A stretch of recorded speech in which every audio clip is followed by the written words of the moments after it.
The offseason is officially here, but where should the Rangers' priorities lie? On today's show, I'm ranking the top 5 most important things the Rangers should prioritize this offseason. All that and more on this episode of Locked On Rangers. Let's get into it.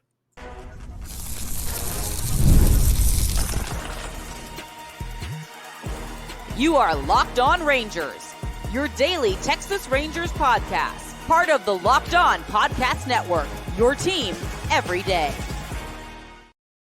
You are locked onto the World Series champion Texas Rangers. I'm Bryce Patrick, a cripplingly addicted Texas Rangers fan, covering this team for 11 seasons, including all 6 as the founder and host of this podcast. Thank you all so much for making Locked On Rangers your first listen every single day. If you're not already, you can follow me on Twitter at Bryce Patrick. You can follow the show at Locked On Rangers. Hit subscribe on your favorite podcasting platform and on YouTube, where the best way you can help grow the show is to comment nearly any single thing below. Now, before we get into the 1-year anniversary of the Rangers championship, the Rangers already making a hot stove move and where their priorities should lie this offseason. This episode is brought to you by FanDuel. You can start the season with a big return on FanDuel. New customers can place a $5 bet and get started with $150 in bonus bets if your first $5 bet wins. Visit FanDuel.com to get started. Now, today is November 1st, the 1-year anniversary of the most important event in the history of all mankind. No, it's not the invention of the wheel or fire or the Treaty of World War II or anything else like that. No, it is the Texas Rangers winning their first ever World Series championship on this day a year ago. 5-0 win against the Diamondbacks.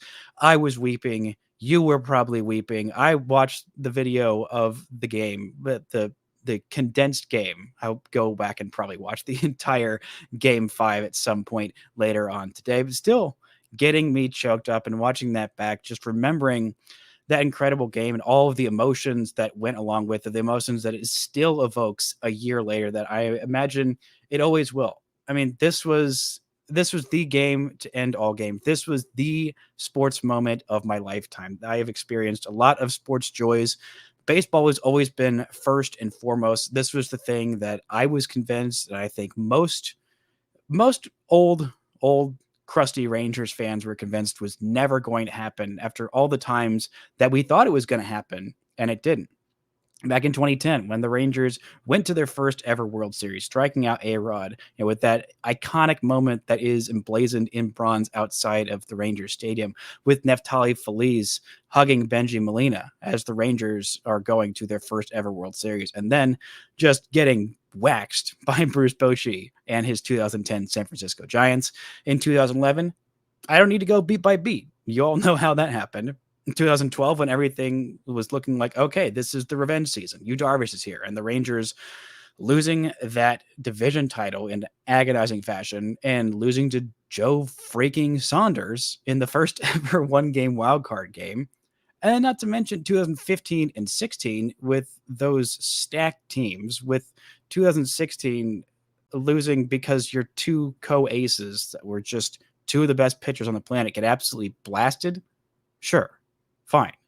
Everything is not hopeful after that. After 2016, I was like, all right, well, this probably isn't going to happen. Actually, really 2011. But then for it to happen, going through that game with so many ups and downs, not quite as many ups and downs as Game 5 this year's World Series. No 5-run lead that was overcome with critical errors. It was just a battle of 2 pitchers going about it in vastly different ways. I mean, I knew, you always know in the back of your mind, okay, yeah, Eovaldi had such a tough time, but going back and watching it through and seeing how literally every inning he was getting himself into and out of a jam outside of that 6th inning. I mean, the bases loaded jam that he got himself out of in the 5th inning, and heck, even from the start, I mean, starting that game with a 4-pitch walk to Carroll, who immediately steals second base, and from the freaking jump, he is in hot water and, walking batters left and right, but still getting himself out of jams. This was just the defining start of Nathan Eovaldi's career. I mean, this was just such a gutsy, big game Nate performance, the one to end all big game Nate performances. I mean, he had that iconic moment in the World Series in 2018 with the Red Sox where he pitched all those innings and ended up getting saddled with the loss because he allowed a walk-off home run, even though he was giving a Herculean effort out of the bullpen. He said, I don't want my World Series moment for the rest of my career to be remembered as, oh, this guy was so amazing for 6 innings out of the pen and still ended up losing despite, his best efforts. He got 6 innings in this one, and they were, as the broadcast said, 6 of the hardest fought innings you will ever see.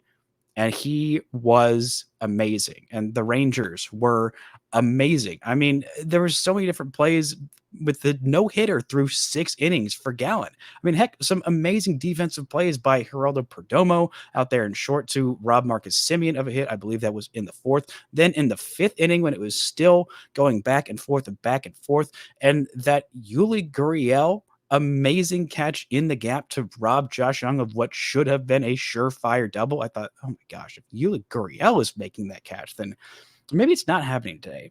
But remembering from the moment I woke up that morning, I know I felt this way. I think Eric Nadel definitely talked about it the day of and the day after the Rangers ended up winning it all, of him saying, when I woke up that morning, I felt like this is happening today. This is no doubt. I mean, Bruce Bochy, one of the great things about him as a manager is that his teams never let the other teams hang around.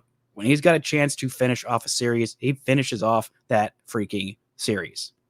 He's undefeated in game 7s and winner take alls. And in games where his team has a chance to clinch the series, they have an incredible record. I don't remember exactly what it is off the top of my head, but I mean, it's something insane about how little he lets the other team have hope in those series. And if it went back to Texas, if it had to go to a game 6, it would have been a much more nervous performance, especially with Jordan Montgomery coming off of that rough start in game 2, the only one the Rangers lost. But I mean, Eovaldi getting out of those jams. And once Corey Seager just dinked that little single down the third base line to break up that no-hitter, once that first run went in on that Mitch Garver single up the middle, which ended up being the game-winning run, Mitch Garver, Texas Rangers hero forever.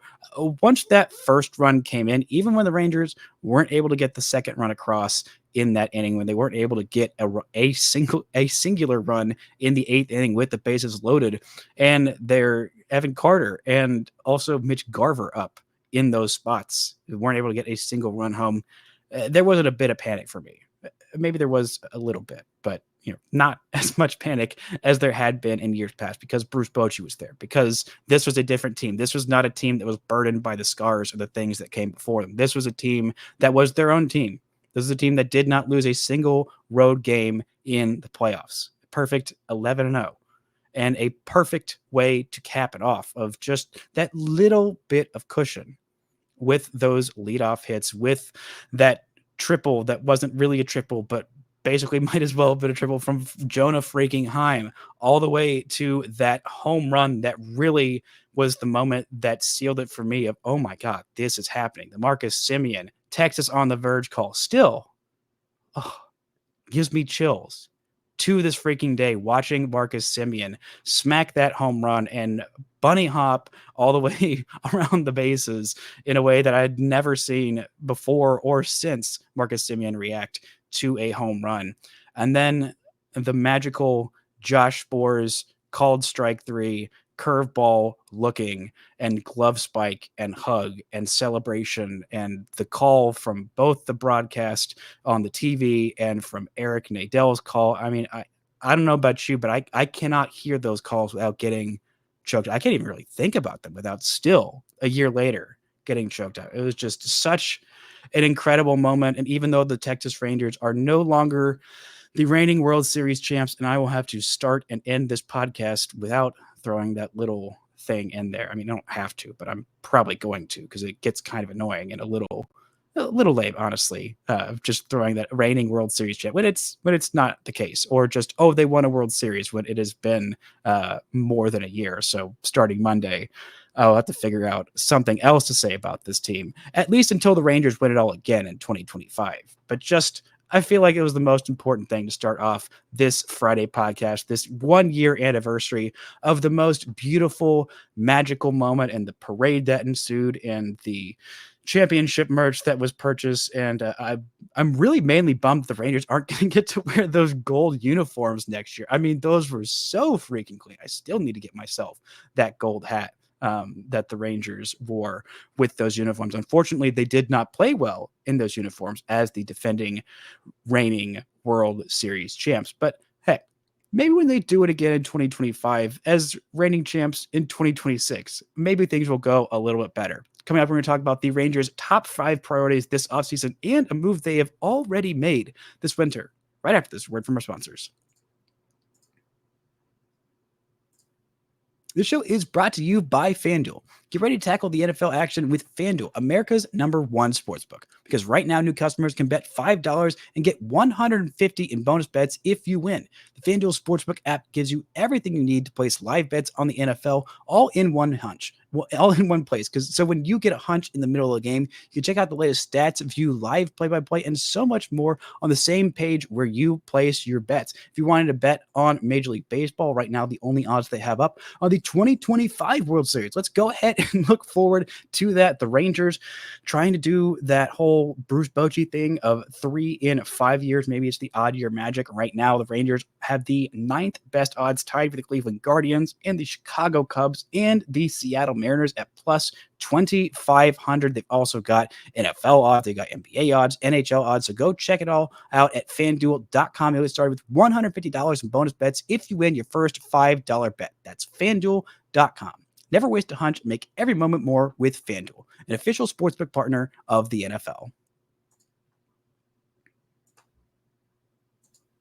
Now, the Rangers have already made a move. It's not going to give a whole lot of life to this, but the Rangers have claimed Roansy Contreras, a right-handed reliever, on waivers. I don't know how long he's going to stay on the Rangers, coming off of a season where he pitched for the Angels, also pitched for Pittsburgh, spent 37 games with LA, 12 with the Pirates.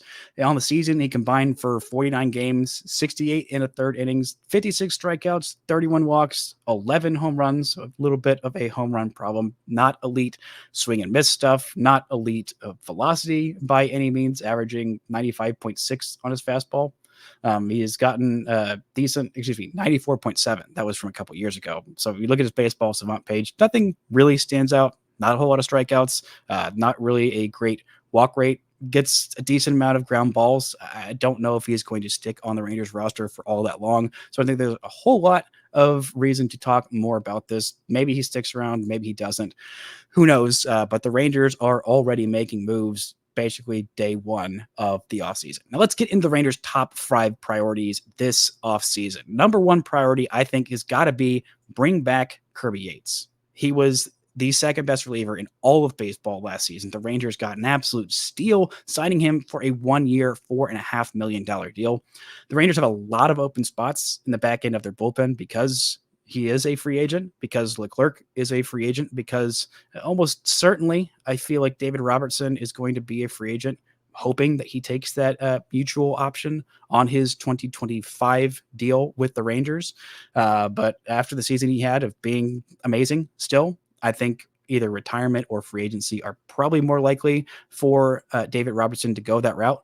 But Yates, I do not see him retiring. I mean, he's coming off of an all-star season, a 1.17 ERA. I mean, the guy was just lights out. He's still very much got it. If it takes a 2-year deal or a 3-year deal to sign Yates, even though he's heading into his age 38 season, I might even go 3 years for Yates, because a great closer can really hide a lot of holes on a team. I mean, the Rangers have a better record than their Pythagorean record in 2024, in large part due to the back end of their bullpen being so good, to being so freaking good in 1-run games. Yates was absolutely incredible. And if you can bring him back, especially if it's not some Josh Hader-like contract, which no offense to Kirby Yates, I don't think he's bringing in a 5-year, $95 million deal. I think the Rangers really need to target that because there are so many question marks in the back end of their pen, more so than any other spot on this roster. I mean, the pen is very much in flux. If the season started tomorrow, I'm pretty sure Josh Sborz would be the closer. And as much as I love Josh Sborz, and as much as I just talked about Josh Sborz having the most iconic moment in Rangers franchise history, or at least the most memorable moment in Rangers franchise history, I don't think that the Rangers would prefer having Josh Sborz as their closer in 2025 as opposed to Kirby Yates. Number two thing the Rangers should prioritize this offseason. The Rangers need some help in their rotation. There are a lot of question marks back there in terms of health, in terms of longevity, of how many innings each of those starters that are projected as the original 5 out of the starting rotation in camp can give you.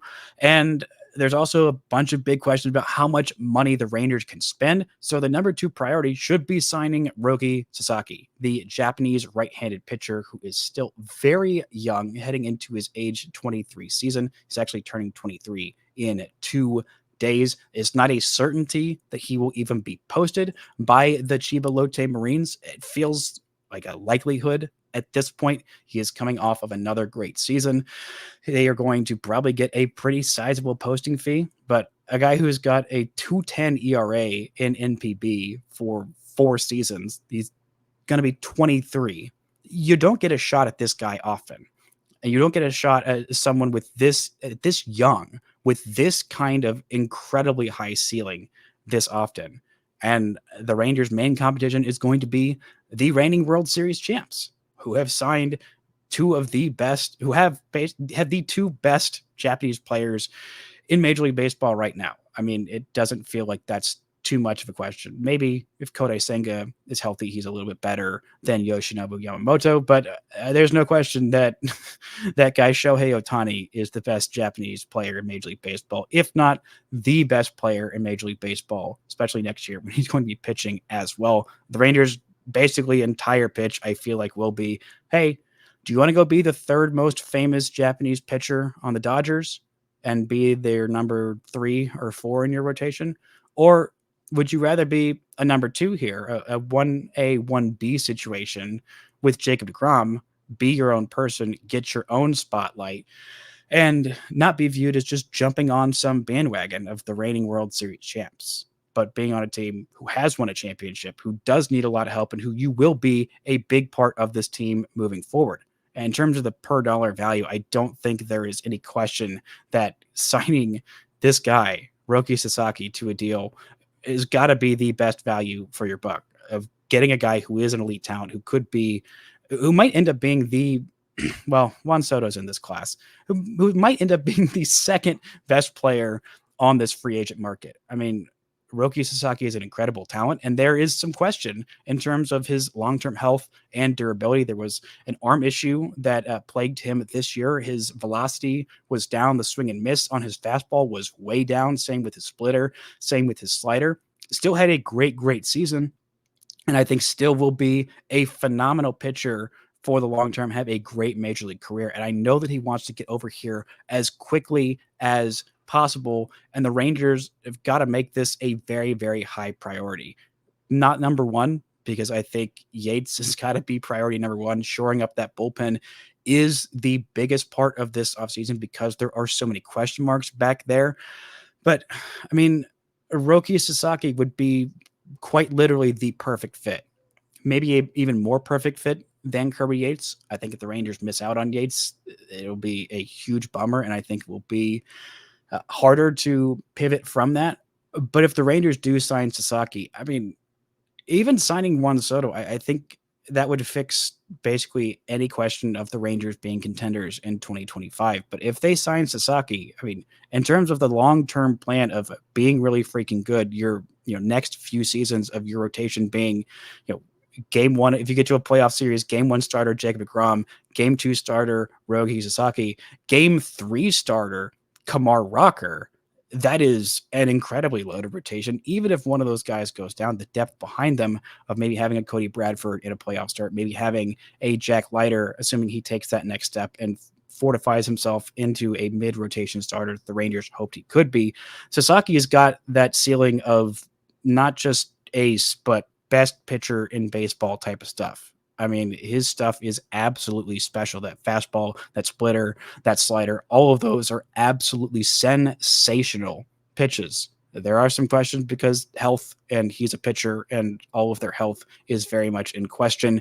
Might scare off some teams. I think the Rangers have got to do whatever they can to get Roki Sasaki, because there is not a more perfect fit, match made in heaven for where the Rangers are at, what they need right now, and what they have the or are willing to put forth the resources in free agency to go get than Roki Sasaki. Quite literally a match made in heaven for Texas. Coming up, we're going to talk about another internal free agent the Rangers should prioritize should they miss out on Roki Sasaki, and what else they need to do this winter. Right after this word from our sponsors. This show is brought to you by Gametime. Gametime is the best place to get all your tickets for all the live events you're wanting to go to. Whether you're wanting to go to I believe there's still a Sabrina Carpenter concert tonight, whether you want to go to some other concert, the Eras Tour is on, all kinds of different tickets for that, or you want to go to a comedy show, you want to go to a basketball game, you want to go to a hockey game, no matter what you're looking to go to, Gametime is the best place to get those tickets. They've got flash deals where you can save even more with exclusive in-app deals on select seats ahead of the game or event. They've also got Gametime picks, and curation makes it easier to save more on sports, comedy, theater, and everything else you're looking to go to. They've also got the lowest price guarantee, or Gametime will credit you 110% difference. So take the guesswork out of buying tickets with Gametime picks. Download the Gametime app, create an account, and use code LOCKEDONMLB for $20 off your first purchase. Terms apply. Again, create an account and redeem code LOCKEDONMLB for $20 off. Download Gametime today. What time is it? It's Gametime. Now, the Rangers have to get their priorities in order this winter. They're going to know a little bit more after the next, I believe Wednesday is the deadline for a lot of these options to be picked up. Jordan Montgomery already picked up his $22.5 million player option for next season with the Diamondbacks. I'll talk more about a potential trade there with Texas, but man, that's got to feel so good for him. Of just a few weeks after the Diamondbacks owner said he was the biggest mistake that they made, he'd be like, yeah, I'll cash that $22.5 million check and make this guy eat some crow and a lot of money sent my way. But the number 3 priority for the Rangers this offseason has got to be bringing back Nathan Eovaldi. He is such a veteran. He is such an integral presence for this Rangers franchise the last couple of seasons. I mean, he's got the most iconic start of any Texas Rangers pitcher in franchise history, not only pitching Game 1 of the World Series, not only his iconic starts in Tampa Bay in Game 3, the clincher that sent the Rangers to the ALCS, his incredible starts against the Astros in the ALCS. He was freaking cash money in that series and cash money in Game 5 of the World Series. But bringing back Nathan Eovaldi has got to be such an important priority for the Rangers this offseason. If you could sign one of Roki Sasaki or Eovaldi, I'm taking Sasaki. There's not really a question for me. Eovaldi is going to be heading into his age 35 season. He really did fade down the stretch with Texas last year. I mean, in the second half, he had an ERA north of 4.5 at 4.81. In the first half, he had a sub-3 ERA at 2.97.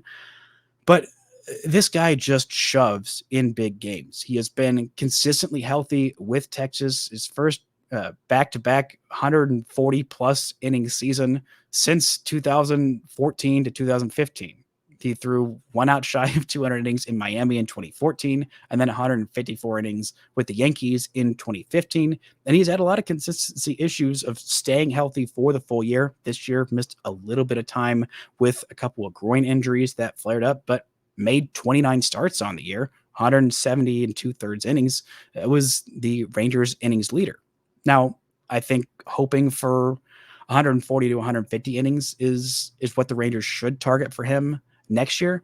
But again, if you just get him healthy in the playoffs, if you get to the playoffs, if you have those big games down the stretch, Eovaldi is such an integral part of this rotation, and giving him a full year alongside the likes of, well, Kumar Rocker and another year alongside Jack Leiter, the way that he makes these guys better, the way that these other pitchers on staff talk about how much Nathan Eovaldi helps them, I think that's another big part of his value, not only of him being a huge big game pitcher, not only of him, being fairly durable, still being incredibly effective last year. I think that splitter was as good as we've ever seen it. At times it felt like, almost his primary pitch. I mean, there were a lot of games where it was the pitch that he threw the most, and it was still just as deadly in years past.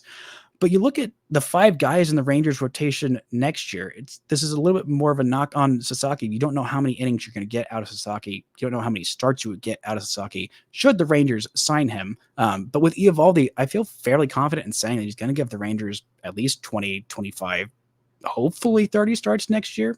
Maybe 30 is pushing it. But of the guys that are in this rotation, here are the 5 that I think are going to start the year. Jacob deGrom, Tyler Mahle, Kumar Rocker, John Gray, Cody Bradford.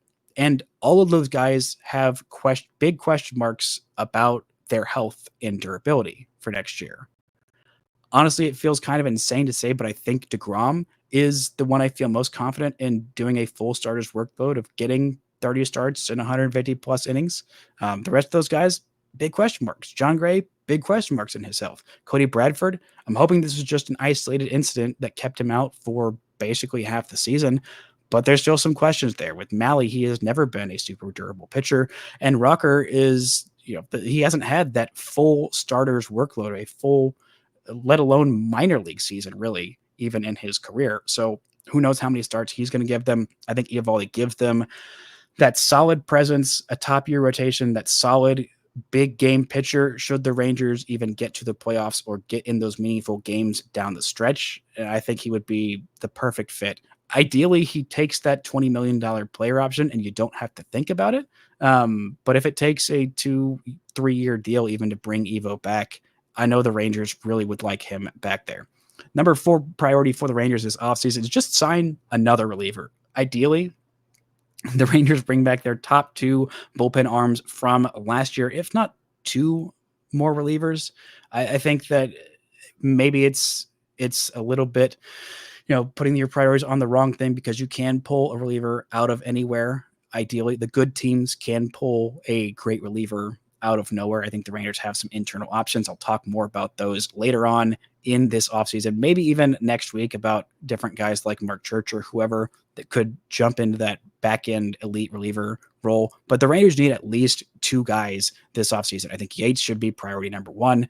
If Robertson decides to come back or decides to even elect free agency and not retire, that would be another top priority. I talked a lot earlier this week about different leverage levers the Rangers could go buy low on. Guys like AJ Minter, who is coming off of an injury, might be a little bit of a cheaper option, but has been fairly consistent in his career. The Rangers feel good about the medicals. Going and signing a guy like him could be a good way to go about it, whether it's bringing back a Jose Leclerc, who I don't think will be too expensive since he's coming off of a not great season. But I think still the peripherals are there. Obviously, he fits in the clubhouse. Everybody loves Pico. In the clubhouse, fans are still, I think, a little harsher on him than they should be. Very divided on Jose Leclerc, and they'll have to pick somebody else to be frustrated with. I think maybe all that ire will just go to Leody Taveras should Pico be gone. But the Rangers need to bring 2 relievers in free agency. I feel very confident in saying that because there are so many questions in the back end of that pen. That has got to be priority number 4. And then number 5, not quite last priority, because the Rangers will have some other things they'll have to do besides these 5, but signing a medium-sized bat. Whether that is one of the 5 guys that I talked about earlier this week, whether that is signing a backup / maybe not quite backup catcher, the Rangers need some more offensive thump. You can have some hope of guys rebounding, but I don't think you can count on literally everybody that had a down year this year to bounce back. I don't think you can count on all of Jonah Heim and Marcus Semien and Josh Young and Evan Carter and Adolis Garcia and Leody Taveras all to jump back to more of kind of what you were expecting this year and to the average versions of themselves. Maybe that will happen. It's possible. Baseball is completely unpredictable. of those guys of bouncing back and having good seasons, I think Lowe is underrated in terms of what the Rangers are getting. I think he's getting a lot of undeserved ire of, oh my gosh, he's going to make $10 million. And yeah, that's a lot of money, but you look at what it costs for a first baseman and the other options behind him of what the Rangers would do should they not have Nathaniel Lowe. I mean, free agency, you're not going to get a better bat than Nathaniel Lowe for less than $10 million. It's just not happening. There is just not a deal out there unless the Rangers pull some magic out of a hat. You look on the farm. I mean, I love Blaine Crim, and I think he could be a decent to, 1.5 to maybe 2 win first baseman. I don't think he's giving the Rangers that production like Lowe is next year. Maybe the Rangers feel confident in that, but I think if they did, he would have been at the major league level getting some DH at bats because the rest of this Rangers offense was so bad. But I think the Rangers need to go find a free agent bat. I think there are plenty of guys that are intriguing there. I would love for the Rangers to sign a Jock Peterson. I would really, really love if they went out and got Jurickson Profar. I think that price tag might end up getting too spicy for the Rangers. Maybe it's a 2-3 year deal, bringing that young man home, giving him a good deal, a homecoming deal. And oh my gosh, the Rangers bring back Jurickson Profar and he wins his first ever ring with the World Series. The prodigal son coming home and bolstering this Rangers offense. I talked about it earlier this week of how I think he would be the absolute perfect fit here. But the Rangers can't just bank on internal improvement. I think Wyatt Langford is going to have a better season next year and be an absolute monster. Corey Seager is a known commodity in that he is one of the best hitters in baseball. He's going to be elite. But other than that, there's a lot of question marks in this lineup. I'm very confident that Josh Young is going to have a healthy and dominant 2025 season. I think that Jonah Heim is not going to be one of the worst hitters in baseball next year. I think that Marcus Semien is absolutely going to have a bounce back year. Maybe he's not going to continue his pattern of each of the last few years where he's had a bad season. In 2018, he followed up a bad season with a top 3 MVP finish. In 2021, 2021, he followed up a bad season with a top 3 MVP finish. And in 2023, he followed up a bad season with a top 3 MVP finish. Maybe he is just an odd year dominator, even years bad, odd years good for Marcus Semien. But again, I don't think that the Rangers, if you're trying to contend in 2025, which you absolutely should be, that should be priority number 1 by a bazillion miles, is just getting back to the freaking playoffs in 2025. Because should you miss the playoffs twice in a row after winning it all in 2023, you look a lot less. The dynasty becomes impossible. It becomes not happening. It becomes, completely untalkable about, which is an absolutely a word. But you go more towards being an irrelevant one and done franchise like the Nationals, like the Royals were, instead of a year in, year out contender, which this team absolutely needs to be. Because that 2023 World Series title was so freaking special. I don't think anything will ever top it. But I sure would like to find out if title number 2 feels just as sweet, if not sweeter, than title number 1. And if they have their priorities in order, if they can get this offseason nailed down perfectly, like they had a perfect winter in 2022 and in 2021, then maybe, just maybe, we will be talking here in 2025 or 2026 or 2025 about the next Rangers World Series title. That's going to do it for this week's shows. Thank y'all so much for listening and subscribing. And until next time, don't forget to enjoy World Series champion Texas Rangers baseball.